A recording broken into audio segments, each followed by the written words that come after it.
Welcome to Your Thoughts, Your Reality with Michael Cole, the podcast that shines a compassionate light on the journey of veterans battling through life's challenges. Michael is a dual elite certified neuroencoding specialist in coaching and keynote training presentations, dedicated to guiding military veterans as they navigate the intricate pathways of post-deployment life. Join him as we delve into the profound realm of neuroencoding science, empowering these brave individuals to conquer universal battles, procrastination, self-doubt, fear, and more. Together, let's uncover the strength within you to re-engage with families and society, forging a new path forward. Hello, everybody. So today we have my friend, honored to have back on again as a repeat guest, retired Lieutenant Colonel Tina Parker. We're going to dive into some more stuff and just super excited to kind of get started. And before we do, I just want to remind everybody to scan the QR code at the top right-hand corner. It gives you resources to free ebooks and resources and everything for veterans and their families. So please take advantage of that. And so with that, it's, of course, also you can go to empowerperformancestrategies.com for that information if you're listening on the podcast, on Apple Music, etc. So Tina, I love you're back. Yay! Yay! Thanks for having me back, Michael. I will have you back every day if you want to be here. Well, shoot, I think we probably have something to talk about every day, so that'd be fine. Literally. So Tina is a dual elite certified neuroencoding specialist. She is the owner of Lead Outside the Lines and just a fantastic person inside and out. Love you to death. Tina, so if you can, why don't you share a little bit about your journey, who you are, of course, and from serving as a lieutenant colonel in the military for over 20 years, and then becoming a neuroencoding specialist and founder of Lead Outside Your Lines. You want to talk a little bit about that so people can get to know you like I know you? Sure. Yes. So I'm served for 23 years, 7 years active duty in the Air Force and 16 reserve. And for me, what was so impactful is I came up in the military, right? My dad served, both my grandfathers served. And I actually wasn't even thinking of joining until I was halfway through college, right? And then I just thought, what am I going to do with my life, right? We all get this moment in our life when we're like, how am I actually going to survive in this world?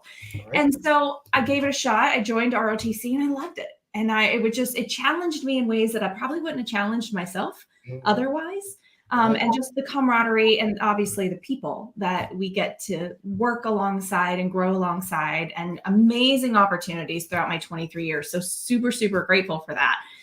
And what I came to understand though, throughout that time is why I do Lead Outside the Lines now, why my company is called Lead Outside the Lines, is I started to look back at when were the times that I felt most successful.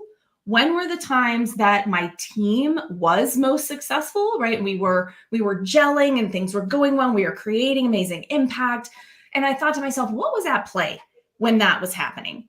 And what was actually at play is that each of us brought our unique gifts to the table, right? We didn't come at it and try to fit ourselves into the mold of what you think you're supposed to be, right? When you're in the military and you're in a certain environment. And so, but the other part of that too was it took me a while to figure that out.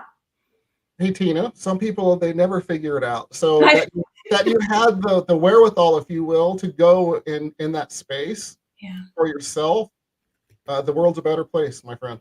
Thank you. I know I'm a better person because when I hadn't quite figured it out yet, I was doing all the things, right? Just running on that hamster wheel.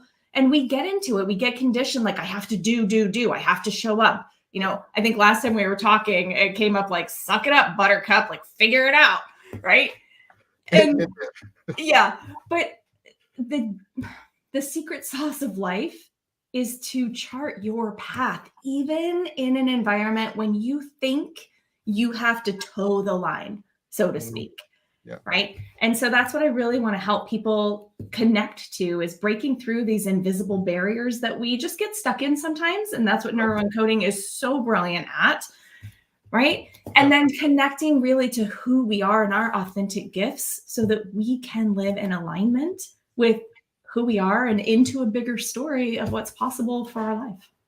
Absolutely. And you talk about neuroencoding, and of course that's very big, I think, for both of us. So there's these, defaulting back to your better self or your best self, when you realize this isn't my integrity, this isn't where I am. So figuring out what those gifts are and then being able to do that is an amazing, amazing thing for any person.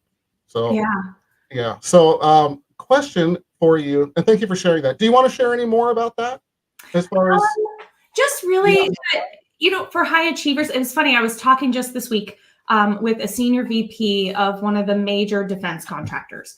And she shared with me, she's like, I really thought military people were just so much more structured than everybody else. And she goes, but that's not really it. She goes, what I'm noticing is like, they're just really high achievers. They're hard chargers. They're type A. They're like, let's go and let's make it happen. Right. And so what we were talking about is like the structure is our internal structure. That's what we really have to tap into is how am I wired? What matters for me? Right. And so we burn ourselves out. A lot of us, a lot of military folks are like, and a lot of people in general, but military specifically, we're on the brink of burnout and we're like, I just can't stop. I have to keep going. Right. Suck it up, buttercup. Exactly. But it's not all the things we're doing that's causing the burnout. It's that we are not in alignment with who we truly are. And we're not showing up in our best, in our authenticity. We're fighting against ourselves, right?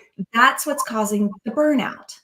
And so it's a different shift, but it's amazing when you can connect to that, how much easier everything gets. Man, I love that. I love that. So would you also say part of that burnout is because it's just a job in a sense, and you've kind of lost the sense of purpose and what you really want sometimes? For folks who have transitioned, there is, even if you don't notice it until after you have retired or left the military, there is a camaraderie. There is a sense of I'm a part of something bigger than me. And that gives us energy, right? That's fulfilling and meaningful. And so I know for a lot of folks, and I saw this when I transitioned as well. I left active duty because I thought, oh my gosh, I think there's something else out there for me. I know the Air Force because I was born into it. Right. I don't know the other side. So let me go see what's going on there. And the reason I came back to the reserve is because I missed that sense of service and that meaning. Right. And it's the juice is in us figuring out what that meaning is for us, not because it's something around us, but it's something within us that we're bringing out. Yeah, absolutely. And I think I'm going to just add is when you find it and you have the skill sets and leadership and all of the stuff that the military conditions and or is already inside of you, look out because the fire can burn down the world, right? Yes. I mean, look at Tina Parker. Powerful. Yes, absolutely. So thank you for sharing that. Truly, thank you. So it leads us right into something else I want to talk about, that the transition challenges, right? And this is my focus, right? Is, based on your experience, Tina Parker, what are the most common challenge veterans face and or you faced? Because I know you're real and you'll be vulnerable and talk, right? That's what we do. Transitioning from the military to civilian life. And how does sometimes neuroencoding potentially help address that? Oh my goodness. It's everything. And I'll share with you from the time when I transitioned out of active duty, coming straight into the civilian life. I wasn't a part of the reserve or anything else. And I think we touched on this last time, but I left partly because I just had this vision that I wanted to work for Center for Creative Leadership, right? Leadership's always been in my blood. And when I walked into the building of Center for Creative Leadership here in San Diego area, I was excited until I saw like PhDs on the wall and all of these accolades that I did not associate myself as having, right? At the time, I was 7 years active duty, which means I was a captain when I came out, right? I was in my late 20s, early 30s. And I thought, well, who am I? Like, I haven't done anything. This is part of the issue that I see with a lot of veterans is we just do our job, right? You get plucked into a position when you're military and you just do it. You figure out how to make it work. So we don't always recognize the genius that we have. We don't recognize all the skill sets that we bring to the table, right? We don't recognize our worth and our value. And even when we start to, we're like, how do I communicate that? Right. That's a really big barrier for a lot of us when we're making the transition. Right. And I think for me, when I left the reserve, I retired a year and a half ago. Right. Started this business. I started it 4 years ago, was doing the dual thing. Right. And now it's full on. There's still some conditioning in there that, like, I even made a meaning around sales. Right. That neuroencoding, I use neuroencoding to help me shift this mindset and this way of thinking, the story. Basically, I was telling myself that sales is transactional and it's sleazy, right? It's not. I've been selling my whole life. As a leader, we're selling ourselves and other people on a direction to move, things to do, ways of being, right? We're always selling. And so, but there we get conditioned about certain things, especially in the military, that when we're made aware of that conditioning, then we can shift it. And that's where neuroencoding comes into play. Yay. Yes. It really is fantastic. So for me, we own 2 companies, and for the construction company, years ago, I changed it from being sales to I'm leading people and helping them as I do it. And it's not sales anymore. And it's fun because no one wants to sell. No one wants to be sold. It's service is what it is. You're serving and you're providing something of value. And if they choose to use it and do it, great. Yes, right? absolutely. But we get stuck in meanings around things, whether it's sales or anything else, right? It's the meaning that we give it that makes it what it is to us. I was just going to say that. You're fantastic. You're absolutely fantastic. So, some personal insights, if you will. What are some of the most rewarding aspects of your work with Lead Outside the Lines? And what challenges maybe do you see in the horizon that you already know you're going to be dealing with, if you will? But let's start with the most rewarding. Yeah. Look at that smile. Hold on. Just look at that. I love it. I love this work, because what's so rewarding for me is when someone's kind of stuck in their stuff and they know that there's something bigger for them. They feel it. They feel a pull to the next level, right? But they're like, there's this barricade, this block. I'm stuck somewhere and I'm on the hamster wheel and I can't get off of it, right? Right. When we have the conversations and we start peeling the onion back and we discover this invisible inner barrier, like the meaning around something, right? And then people didn't even realize, wait a minute, that's what was getting in my way. When you can see it, you can never unsee it, right? And that's what's so exciting, because when they see it, they're like, oh. And then we have the tools, you and I and others that are in the neuroencoding community and other certifications that we have collectively, right? We have the tools to help people shift beyond that block and step into where they truly want to be in life. And that is the most exciting, because we all have dreams. We all have these gifts to bring to the world. And we just sometimes get stuck because we don't know what steps to take next. Right. Absolutely. And so what's so rewarding is just to help people clear away the blocks and take those steps with confidence. Yeah. Once you have that, once someone has, whether it be yourself or a client or whatever the case may be, they have the aha moment, or I also call them the oh shit moments. Because that's how it becomes a belief. Yeah. When you realize it, not when someone's telling you what to do. And that's the difference, I think, with coaching, is when you know. When someone's telling you, it's like, okay, yeah, that makes sense, but I'm not going to probably do it.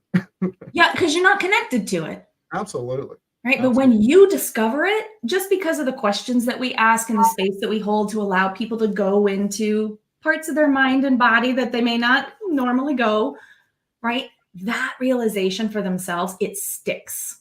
Yes. 100%. And you're right. That's the difference in coaching. We help make the invisible visible, Mhm. and then create what you want.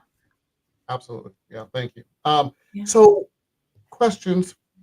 This is I love the question. It's a little bit sensitive, but it needs to be talked about.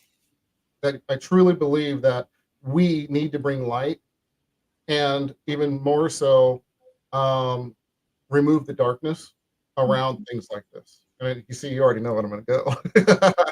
So, in your work specifically, how do you address the complex mental health issues, or mental mindset is really what I like to call it, more so than mental health, challenges that veterans face, such as PTSD and anxiety and depression, and families. And let's call it what it is. It's not just veterans and their families. It's also people that have been through trauma, whether that be, and I'm,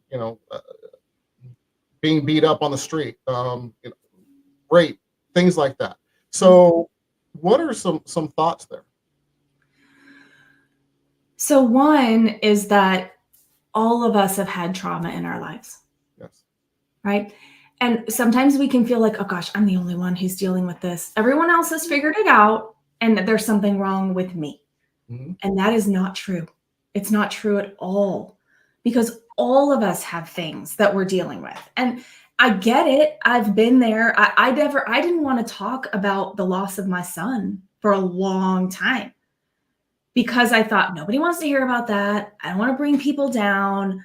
But when I started talking about it and just sharing, I was amazed by how many people were like, oh my gosh, I've had a similar experience. Thank you for creating a space for me, right? When we talk about it, it's not a sign of weakness, like there's something wrong with me. It's a sign of strength, Totally. right? And I think one of the things that's really important for folks to recognize too, like especially when it comes to PTSD and trauma, is we get stuck in these loops, right? That we just play out in our mind and in our body.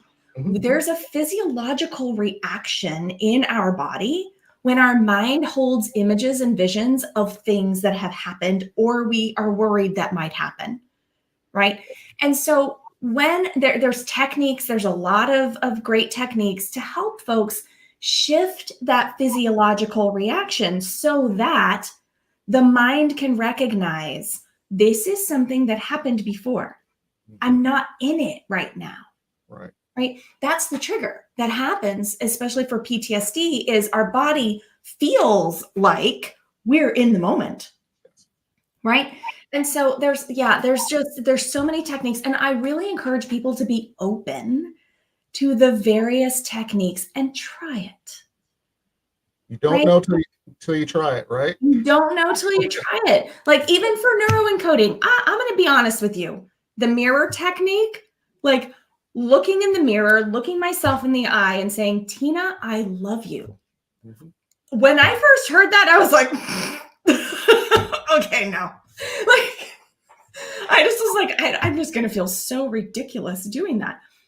But let me share with you, the more I did it, I Please. was like, okay, well, I'm going to do this because it's part of my certification.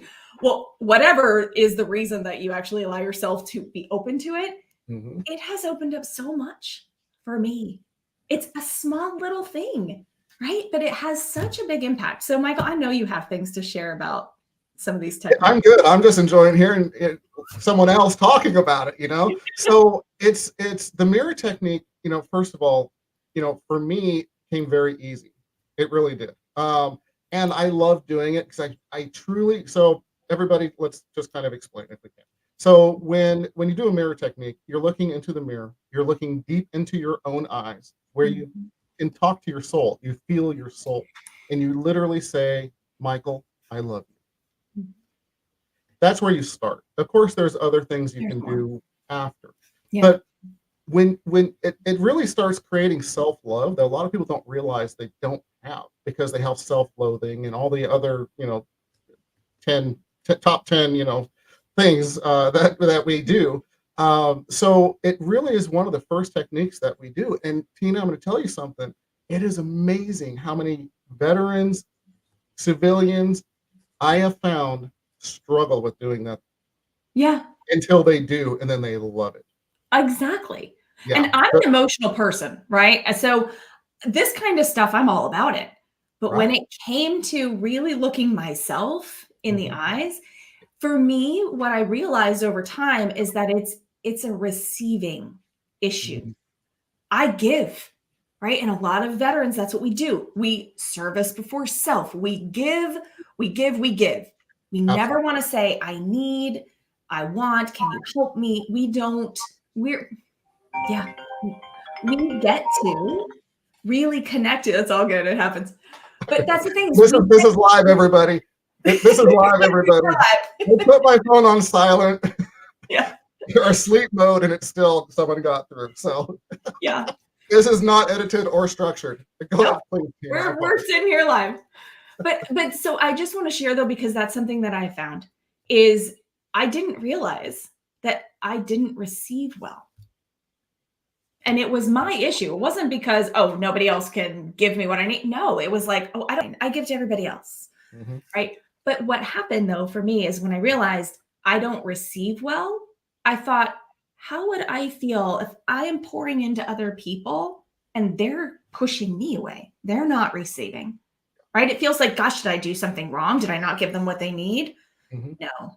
So it starts with us loving ourselves, seeing our greatness, and creating space for those around us to do the same. Absolutely. Absolutely. And everybody listening now and in the future, try it. Try it. Try it. And here's the thing I tell everybody, friends, family, clients, and sometimes they're all. So you have to get uncomfortable sometimes to get comfortable and to break through for self growth, self love, whatever you want to call it. It's try it. Try it again. And again. And again. Yes. Thank you, Tina. Yes, absolutely. So really find a way to push through. And that's with anything in life if you want to be successful. Yeah. Being successful, you do the hard things and you push through them. So what's the mirror exercise or, I don't want to go to the grocery store, whatever the case may be, Whatever it or is. starting your own business or whatever, Mhm. you have to get uncomfortable to get comfortable more times than not, I promise you. Well, and And that's the then, way our capacity grows. yeah, absolutely. And then it's comfortable. Then you go and you break through the next level, right? So, 18, I think you muted yourself. I did because my landscapers are right outside the window. That's okay. My phone's going off. We're fine. So, thank you for sharing all of that. So, and we also bring this up, and this is, I think, the point of why we really brought this up is when you're in your shit, right? You are in those states. There are tools and tricks and things to move you out of them and get you back, sharing light, to into the darkness to remove the darkness. Yeah. Because there's generally both in the area. And if you can do that, how does that change your life? Oh, that's got to chill. That was good. Exactly. Well, and that's the thing. And there's always a way.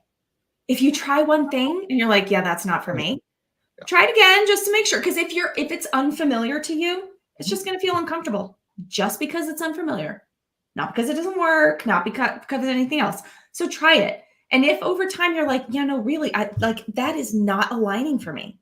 Cool. Let's try something else. And Right? there are so many other things. Infinite possibilities. Yeah, it's funny when you hear somebody say, "I've tried everything." Have you? No. You tried everything, and then when you start talking to them about it, they're like, "Yeah, I've not tried everything." Right. Like, oh, well, not that. Oh, Yeah. not that either. Like, okay. And the cool thing I just want to bring up really quick is when you push through something and it becomes comfortable. For me, doing this podcast, I've never done anything like this before, right? The Yeah. first one, I was, wanted to throw up and everything else. And because it was uncomfortable, but I was pushed myself through it. And now they're so much fun. And I look back and I think and I go, wow, why was I nervous? Why did I go through that? And it's just part of the growing process. So with these things, again, like Tina said, try it a couple of times. If not, there's another option. Reach out. Reach out to Absolutely. somebody. We have Infinite possibilities. And we have a plethora of techniques to use, right? And I think one of the things that holds us back, people in general, and from the conditioning of being in the military, is fear of failure. And we don't even want to say it's fear. We just want to say, I don't fail. Yeah, we all do. Right. Yes. And if we can shift this, like I have a hard time answering like in interviews and stuff. And they're like, what's the biggest failure you've ever had? Oh, we've all had that question. I've had a hard time answering it, not because I haven't failed, because goodness knows all the time, but I don't see it that way. I see it as I learned something. What can I learn from it? What's being reflected to me that maybe I just haven't seen before? Like it is a way of moving forward. And in fact, with AFWorks, the Air Force Innovation Catalyst, that was part of what I did right before I retired, that was one of the greatest mindset shifts that we brought to the table because we were brought together to do it different. Right. And one of the things that we said was fail fast, right? Just fail faster so that we can figure out what not to do and move closer, faster to what does work. So what you're saying, Tina, is when you fail, you actually learn faster? Is that what you're saying? Yep, that's what I'm saying. So if you can define it differently, it's the definition we give it, right?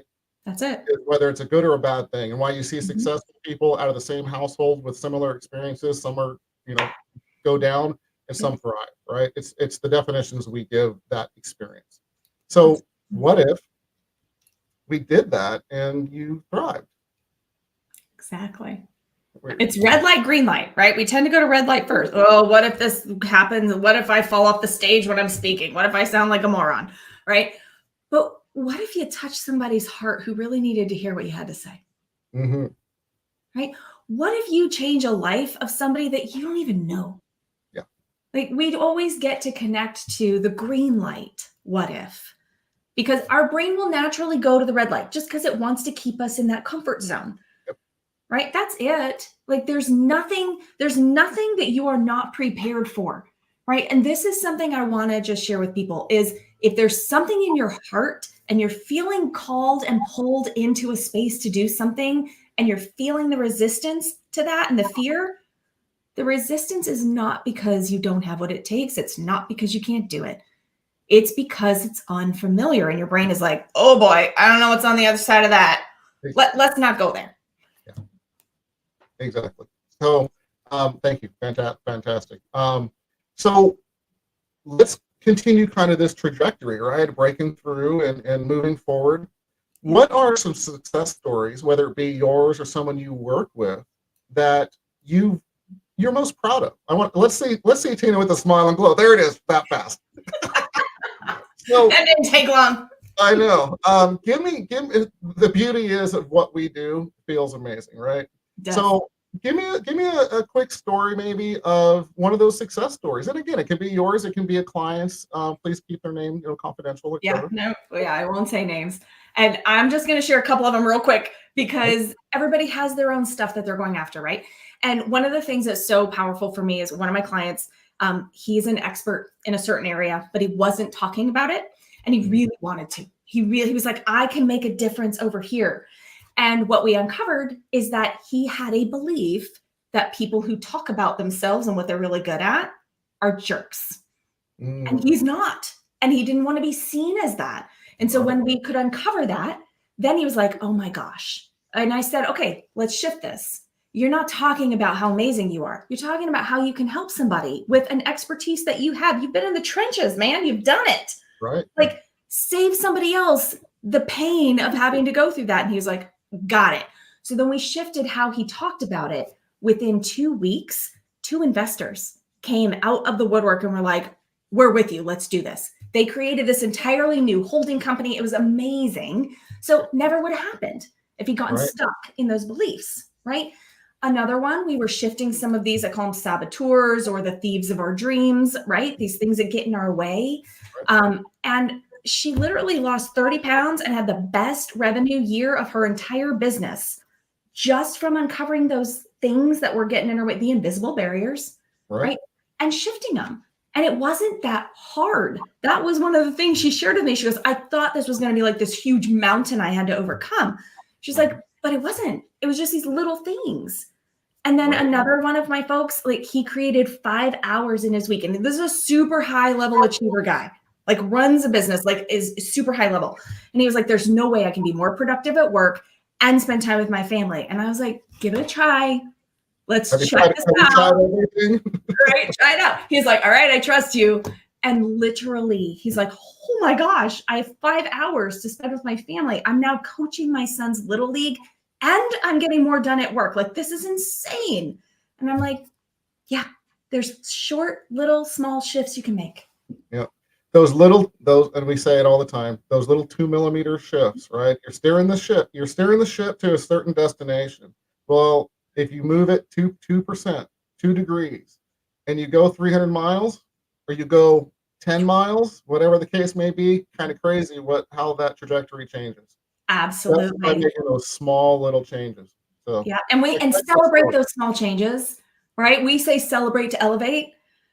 Celebrate the small changes because your brain wants to go back to what it knows. Mm-hmm. But when you can celebrate these small changes, it goes, oh, that's a thing. Okay, we kind of want more of that, right? Yeah. So you're training yourself when you're celebrating. So have at it and enjoy it. Absolutely. It releases all those good hormones and things from our brains and just feels good. So celebrate, put a smile on your face, celebrate, pat yourself on the back, get up and shake your ass. It's called have an attitude, you know. Attitude. Yeah, and it feels amazing. Look, we're both smiling just thinking about it. So those little things, and celebrate the little things. The little things. I got out of bed today. Woohoo! I brushed my teeth. You know, whatever the case may be, I exercise because you're going to want more and more of it, and it's easier to make those choices and make them happen, to break through uncomfortable and comfortable. Exactly. Right? So, yeah. In fact, I know we're out of time, but I wanted to share this one tip because it's a neuroencoding tip, right? And so make a list of 50 things that you're celebrating, 50 things you've done in your life. And you might be like, I can't get up 50 things. You got out of bed, you brushed your teeth, right? Things that are really great. I had a client do this. She didn't think she had anybody she could rely on. And I said, make a list of 50 people you know. She was like, yeah, I can't do that. I'm like, yes, you can. Do not stop writing until you get it. She didn't even talk to these people. They started reaching out to her. It literally changes your vibration of your energy. So, yeah. And can I add to that amazing tip? When you do that and you change your vibrational energy, it's amazing what you start attracting and starts coming into your life. Exactly. You magnetize what you want. You magnetize your vibration. So if you're in the dumps, you're probably going to get more of what you don't want. Yep, absolutely. Absolutely. And, you know, if you're in the dumps, change your physiology, shake your ass, smile, and it changes it. I appreciate you so much, Tina. You have no idea. It changes the game in an instant, and then take an action to move forward on something. Yeah. So, we're not saying just sit around and smile and hope that everything comes your way. We're saying smile to change your physiology so that you can take inspired action, right? With excited anticipation, as we talk about. Yep. Things will change for you. I still use that. I remember us talking, you know, privately a long time ago, and it's still always stuck. It's a thing now. It is a thing now. So we're totally blowing past our time because we have way too much fun. And thank you. So tell us a little bit about a program I think that you have out. Yeah, so I did a free masterclass. It's 20 minutes. It's not a big heavy lift, but it's a masterclass about the framework that I use to help folks really break through those inner barriers and get clear on what they want. It helps you to get aligned with yourself because when you're aligned, everything works faster and easier for you.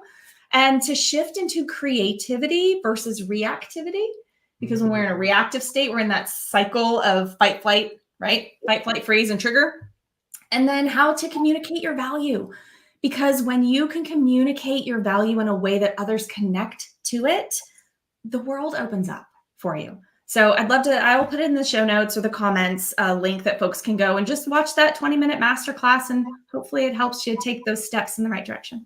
Yeah, absolutely. And please take advantage of that. Tina I'm not talking to Tina right now. I'm talking to you guys. Tina is amazing. If you don't do it, it's a disservice for yourself. I'm just going to say that to anybody listening. I believe it wholeheartedly. Okay, I'm talking to Tina again. So, you know how we end this in verse. We might go to the longest session yet. Tina, I'm not surprised. Tina, give us 3 tips to help veterans and their families with transition, moving further faster, moving forward in their life so they are thriving. Yeah. Oh, I would say the 3 major things at first is trust your gut.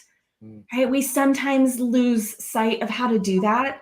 Really get back in touch with who you are and trust your gut because it will steer you in the right direction. Get clear on what you really want because that will open up your brain to start looking for possibilities and opportunities that are aligned, right? And then ask yourself generative questions, life-giving questions. One of the biggest and best things you can do for yourself is learn how to shift the questions that you ask yourself. Because just like a Google search engine or ChatGPT, right? AI is all the rage now. What you put in, you will get out. So if you can ask yourself generative questions, it will open up other possibilities for you. I love all of those. Love it. So how do people reach you? I'm on LinkedIn and Facebook, TP Sunshine 75. Sunshine is probably not a shocker for most people, but you can find me there. You can also go to the website leadoutside-the-lines.com. And I'd love to connect with anybody who wants to help yourself move further faster. Amen. Tina, I'm proud to call you a friend. Love you to death. I truly do. You're amazing. We're 37 minutes. I'm pretty sure we're the longest now. No, and before we go, I just want to say thank you, Michael. Thank you. Because this platform and what you're bringing to the world, veterans and those who are not veterans, it's so needed, and really, really appreciate you. Awesome. Thank you. Truly, it means a lot. So at that, we did the tips, how to reach you. I think we're good. So, hey, everybody, we're out of here.